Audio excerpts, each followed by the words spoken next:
mapagpalang araw po sa inyong lahat. Ako po si Brian E. Silandosa at ito po ang aking daily devotion ngayong araw, November 13, 2024. Ngayong araw po ay ating itutuloy ang ating series about po sa the power of vision. Specifically, ang magiging topic po natin for today is about vision shapes our identity. At ang ating talata po para sa araw na ito ay manggagaling sa Genesis chapter 37 verses 5 to 9. Sabi po dito, basahin ko po.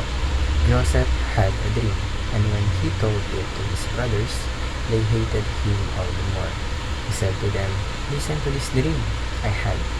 We were binding sheaves of grain out in the field when suddenly my sheaf rose and stood upright, while your sheaves gathered around mine and bowed down to it." His brothers said to him, "Do you intend to reign over us? Will you actually rule us?" And they hated him all the more because of his dream and what he had said. Then he had another dream, and he told it to his brothers. "Listen," he said, "I had another dream, and this time the sun and moon and 11 stars were bowing down to me." Ngayon naman po ay tayo po ay dadako sa ating mga katuruan para sa araw na ito. Una po, vision gives us dreams. Isipin niyo po yung vision po natin para po iyang spark na nagbibigay liwanag sa ating mga pangarap, sa ating dreams. Na without vision, mahirap malaman, mahirap makita kung saan ba tayo patungo. So, with vision gives us something to aim for, something that pulls us forward. It's that big picture that gets us excited and helps us see potential in ourselves and the world. Kalawa, vision shapes our identity.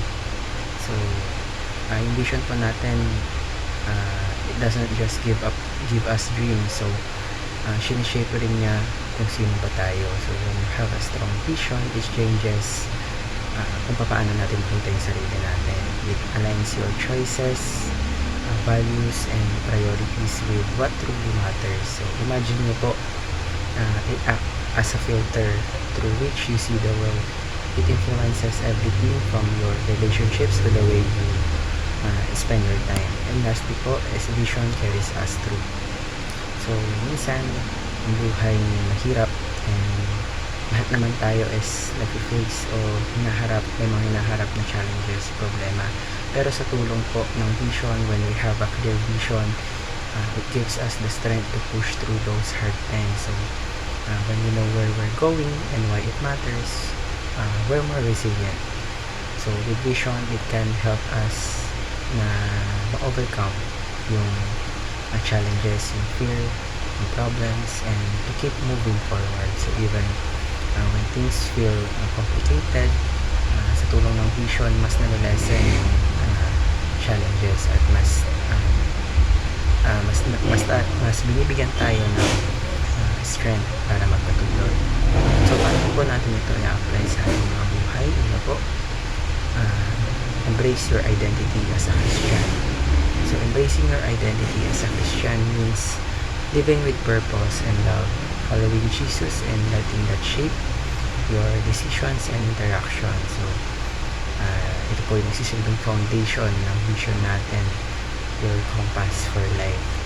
Kalawa, embrace your identity as a missionary. So, tayo bilang mga missionary, it isn't just about traveling to different countries. It's about sharing hope and kindness sa mga tao na nakakasalungo natin sa araw. So, when you embrace this, you're choosing to live for something bigger than yourself. So, sharing the light and love of your vision with others.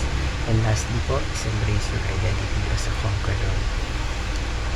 Buhay po natin kung mayroon ng obstacles, but embracing a conqueror's mindset means you face challenges with courage and faith. So, with vision, it lets you see difficulties or problems or challenges as opportunities to grow stronger, to rise above, and to make a positive impact on the world around you.